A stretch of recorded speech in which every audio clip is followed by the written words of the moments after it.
Bio means it is the form of life, okay?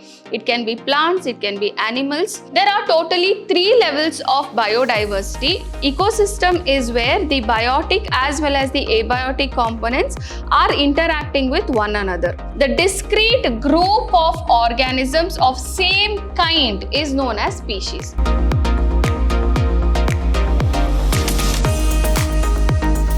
Hello my dear students. Today I am going to start with the new chapter, biodiversity and conservation. So what exactly is the meaning of biodiversity? Biodiversity, the word itself tells, bio means it is the form of life, okay? It can be plants, it can be animals, or it can be humans, whatever life is there. That is termed as bio. Diversity means there is different varieties, okay? So biodiversity or biological diversity means the different forms of life or different varieties of life which is there on earth. So what exactly is the definition of biodiversity?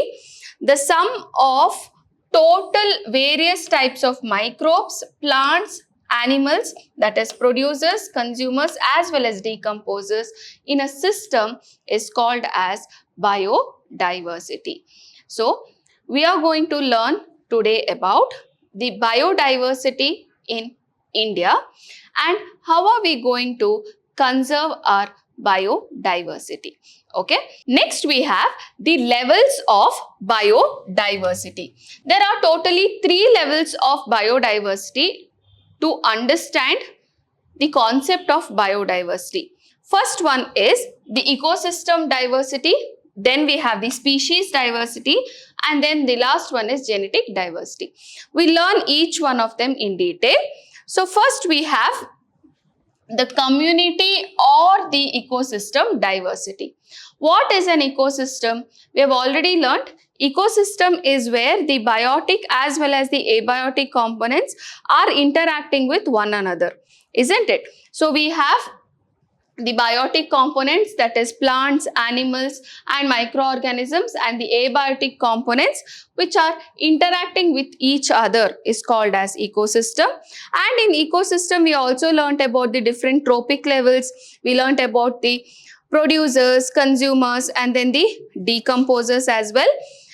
And also we have learned how these are interdependent on one another using food chain and food web concept, isn't it? So ecosystem diversity means the diversity at an ecological level or the habitat level is known as ecosystem or community diversity. For example, if I take river ecosystem. In river ecosystem, what are the different types of aquatic plants? Which are the different types of aquatic animals which are there? There is a wide diversity in that. That is called as the ecological biodiversity or ecological diversity. There are different types of ecosystem also which is there in the earth. It goes into different types. It can be from the forest to the deserts, it can be terrestrial ecosystem, it can be aquatic ecosystem. Different types of ecosystem also we have studied, which is also under ecological diversity. Species diversity. Now what is this species diversity?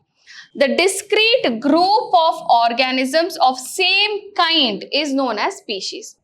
Now for example, I can take apples. Okay, apple is a fruit which is a species. Okay, there are different varieties of apple which is available. That comes under genetic diversity. So species means it is of a group of organisms of the same kind. Or I can tell rice, we know there are so many different varieties of rice. That comes under genetic diversity, where there is a small change in the gene and you are getting the different varieties. But which is the species? Species is rice. Okay, or cat species. If you take cat is a species, okay, but it has got different life, or it can be tiger to house cat, or to Persian cat. Different types of cats are there. That is again the genetical variety which is giving rise to so many different types. But all of this belongs to which group? Cat species. Okay, a species is what? It's a group of organisms of the same kind. Okay, species diversity is the diversity between different species. So how many different species are there which is living on the earth? That is called as species diversity. On earth's surface, we have almost 2 million species which is there, out of which 1.5 million are identified and they have been scientifically named as well. There are some more species which we have not yet discovered at all. Okay, so that is species diversity. Next we have is the genetic diversity. As I told you, dog is a species, for example, and in dog there are varieties of dog. They all are varying in the genetic level, and that is called as the genetic diversity. Genetic level means what? In the genes there is a small variation in all of these dogs, and that is giving rise to different types of dogs, isn't it? So same way, genetic diversity is a measure of variety of versions of the same gene. It's the same gene, but there is a small change which is giving rise to different versions of the same gene. And within individual species, there are varieties that are slightly different from one another.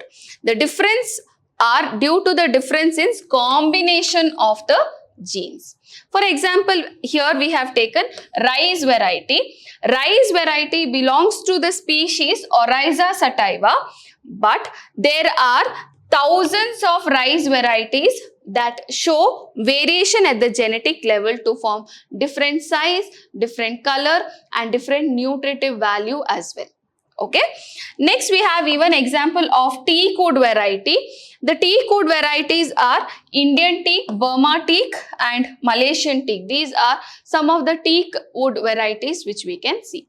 Okay, so that's about the genetic diversity. I hope you have understood about the 3 levels of diversity. One is ecosystem or ecological diversity, then species diversity and the genetic diversity. Next is about the biogeographical classification of India, which is very important question as well.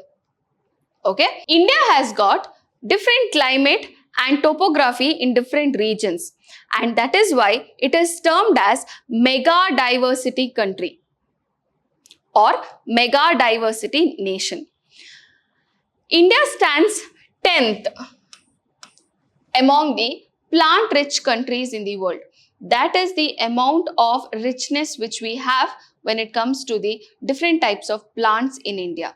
And depending on the climate, the soil as well as the biodiversity, India has been divided, or it can be classified into 10 different zones, and that is called as biogeographical zones of India. So there are 10 zones which are there. Here you can see this portion is called as the Trans-Himalayas. Here you can see this colored which is there, that is the Himalayas which is there. Then we have the Gangetic Plain. Then we have the deserts. This is called as the semi-arid region. This is Deccan Peninsula. The coast you can see there is coastal area. Then you have the Western Ghats. Then you have the islands which are there and the northeast India which is there. So these are the 10 different biogeographical zones of India, and we learn each one of them what is exactly there in that particular region. Okay, so the first one is the Trans-Himalayas. The Trans-Himalayas are the extension to the Tibetan Plateau. Okay, and this region harbors the high altitude cold deserts in Ladakh as well as Lahaul Spiti, that is present in Himachal Pradesh.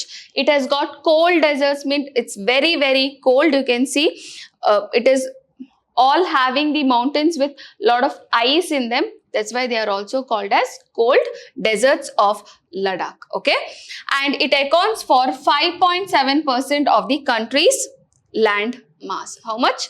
5.7% of the land is there in trans-Himalayan regions. Next we have the Himalayas. The Himalayas are the northern boundaries of India, isn't it? That comes in the boundary region. So they are called as the northern boundaries of India. The entire mountain chain is running from Kashmir in the northwest to Assam in the northeast. So from the northwest to the northeast, they are running and they are forming the boundary of India. The Himalayas comprise of diverse range of biotic province as well as the biomes. That is, they have very rich different kinds of living beings in them. That's why we call it as it's very rich in different diverse range of biotic provinces as well as the biomes. Biomes is a region in which all the living organisms are there, and that is very rich or different type it is present. Okay, and Himalayas cover up to 7.2% of the country's landmass. Next we have the deserts. What are deserts? It is extremely dry areas of west of the Aravalli Hill Range. It is present in the west of the Aravalli Hill Range, and it comprises both salty deserts of Gujarat and the sandy deserts of Rajasthan. So it is taking up to 6.9% of country's landmass, and there are three kinds of deserts which we can tell. The deserts of western Rajasthan, the deserts of Gujarat, and the high altitude cold deserts of Jammu and Kashmir. You can see here, this is the deserts of Rajasthan, this is the deserts of Gujarat. We call it as salty deserts of Gujarat, where you can see there is, it looks like salt which is there, it is white color, okay, and that is sandy deserts of Rajasthan, and the cold deserts of Jammu and Kashmir and Himachal Pradesh is present here. The Indian deserts have more diversified fauna in them. So deserts, we know they have a different kind of ecosystem altogether. They have different kinds of plants as well as animals living in them, isn't it? Next we have about the semi-arid region. The semi-arid region, you can see it is there over here, and it has the Aravalli Hill Range in them. Okay, that hilly region is called as the Aravalli Hill Range, and it covers approximately 15.6% of the country's land mass. Okay, next region is called as the Western Ghats, one of the hot spots of India, we can tell. That is, why hot spots I shall explain in the next class, but Western Ghats are the mountain range that runs along the western coast of India. The western coast of India, what is it? This is the coastal region. Just next to that you can see there is, complete hilly region which is there, which is called as the Western Ghats. You can see this is called as the Northern Western Ghat, Central Western Ghat, then we have the Nilgiris, and then we have the Southern Western Ghats. Okay, they are range extending from north-south, from southern tip of Gujarat in the north to Kanyakumari in the south. Okay, and the mountain covers the area about 1,60,000 square kilometers. That is a very huge area which it covers, and this Ghat section covers extremely diverse range of biotic province and biomes. That is, they have a different types of plants and animals which are living here in the Western Ghats, and that's the reason we call it as the hotspot of India as well. It covers about 5.8% of country's landmass. More about Western Ghats and about the species living there we learn in the next class. Okay. Next we have the Deccan Plateau. Deccan Plateau is a large triangular plateau which you can see like this. It is covered with all the three sides with the mountains. You can see here we have the Western Ghats in the west, Eastern Ghats in the east, and Satpuras in the north side of the Deccan Plateau.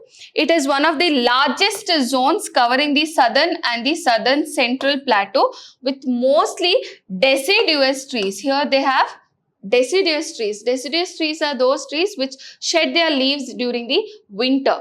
Okay, it covers about 4.3% of country's landmass. Okay, next we have the Gangetic Plain that comes just below the Himalaya region. You can see this is the Gangetic Plain which is there. Okay. This plain covers the area between the South Himalayas to the Tropic of Cancer. These plains were formed by Ganges, that is the river Ganga, and it is relatively homogeneous. Okay, that is almost, it's all of the same type. That area is almost of the same type, and this region experiences 60 millimeter of rainfall annually. Sundarbans forests are located in this region. It covers about the 11% of the country's landmass. Sundarban is the forest area which is there in this, Gangetic Plain region. Next, we have the Northeast India. The Northeast India, there are plains and the non-Himalayan region of the Northeast. You can see this is Northeast India. So here you can see from Sikkim, here Arunachal Pradesh, you have Nagaland, Manipur, Mizoram, Meghalaya, Assam, all of this comes under Northeast India. They have a wide variety of, vegetation, and it rains really a lot in places like Assam as well, and it covers about 5.2% of the country's landmass. Okay. Next, we have the islands, the Andaman and Nicobar. Okay, these are the islands. We can tell the tribes really are still existing here. There are so many islands which are not even having human habitation in Andaman and Nicobar. So, islands of Bay of Bengal have almost 300 big and small islands. There are so many islands, out of which only 5 islands are inhabited. Only tribes are found in islands of Nicobar. Okay, and these islands have highly diverse set of biomes and occupy 0.03% of country's biomass, but they have a very, very wide variety of endemic species in them, and they are very, very rich in their biodiversity. Okay, even if the landmass is really very less, there are so many islands which are not yet, having any humans habitation at all, as well as they are not yet discovered so many islands. There are only tribes who live there. Okay, so humans are not intervening there, and the biodiversity is really very rich in islands of Nicobar. Okay, next we have the coasts of India. India has a large coastline distributed on both the sides. We know we have 2 seas on both the sides of India, and that's why the coastal region is a lot. Then you can see here Kathiawar coast, Konkan coast, Malabar coast, then you have Coromandel coast, Andhra coast, and also Utkal coast which is there. So on both the sides you have seas, and there is a large coastal area which we have. The Lakshadweep Islands are also included in this, but the area of these islands are really negligible because they are very, very small areas. Okay, so that's about the coasts of India. I hope you have understood about the biogeographical classification of India and also about the biodiversity. Next class, we'll be learning about the other species of India. Thank you, my dear children. Stay tuned for more updates.